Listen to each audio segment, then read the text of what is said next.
Бумын қаған.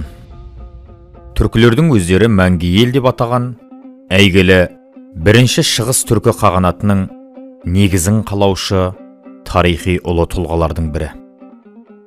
Оның алғаш тарихқа танылуы Түркі еліне Батыс Вей империясының елшілерінің келуімен тікелей байланысты.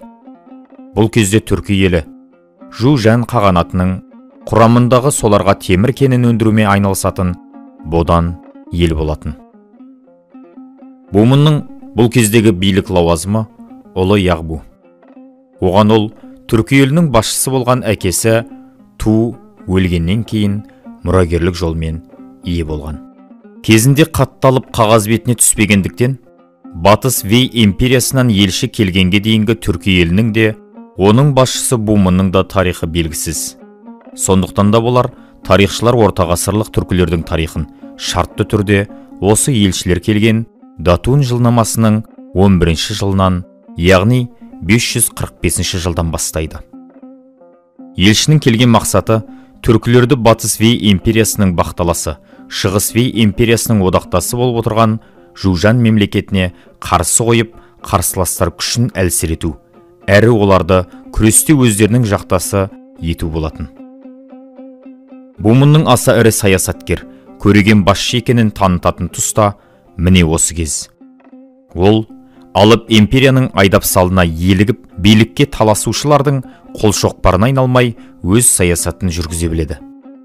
Асылы Бумын өзін империя қолдайды екен деп, аңдаусыз аяқ басудың апатқа ұрындырарын мейлінше ұққан сағжан. Жылнамалар жеткізген тапшы деректер осыны дәлелдейді. Ол Батыс Вей секілді империяның қолдауын пайдаланып қалайын деп, телілер сияқты жанталасып, бірден атқа қонбайды. Батыс Вейдің елшісі кеткеннен кейін, оларға өзінің елшісін жіберіп, бар жағдайды өз адамдары арқылы толық біліп алады. Күресте көмектеседі деген империяның өзі көмегіне зәру мүшкіл халін көреді. Азаттық күресінде тек өз күшіне ғана сүйену керектігін, қазіргі жағдайында қыздырманың тіліне еріп, қарсы шыққанменен дәуірлеп тұрған жужандарды жеңуге шамасы жетпейтінін түсінеді. Сол себепті де ол ешкім күтпеген әрекетке барып, жужандарға қарсы жорыққа аттанған телі тайпаларын қолдау орнына, оларға тосынан тиісіп, бүкіл елін өз қарауына қосып алады. Бұл ретте Жу кітабы. Осы кезде, яғни 546 жылы, телелер жужандарға қарсы жаза жорығына шығады. Бумын өзіне қарасты тайпаларды бастап, оларға орта жолда бүйірден тиісіп, талқанын шығарады. Сөйтіп, 50 мың түтіндік бүкіл елін бағындырады деген дерек береді.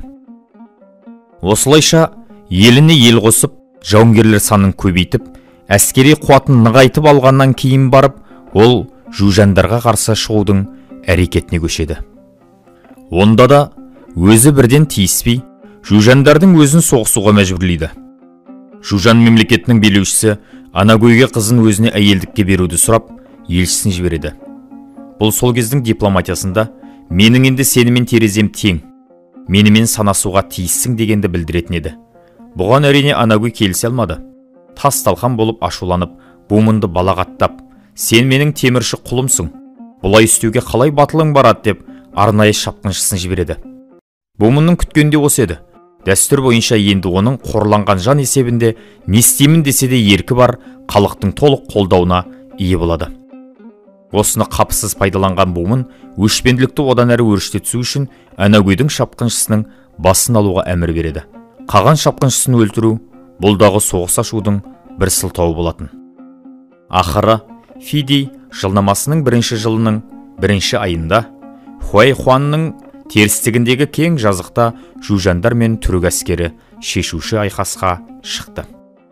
Осы шайқасқа 7 жыл бойы қапсыз дайындалған Бумын ашудың жетегінде асығыс жиналған жужан әскерінің тас-талқан шығарды. Ойсырай жеңілген Анагөй өзін өзі жарып өлтірді. Сөйтіп, байтақ далада 1,5 ғасыр бойы дара билік жүргізген жужан қағандығы құлады. Оның орнына кейін ұлы далаға бірнеше ғасыр бойы үстемдігін жүргізген атақты түркі қағанат орнады. Түркі елі жиналып, Бумынды ақ киізге көтеріп, ел қағаны деп жариялады. Әйеліне ел білге қатын деген атақ берді. Бірақ Бумын қаған өзі орнатқан қағанаттың дәуірлеп дүркірегенін көре алмады.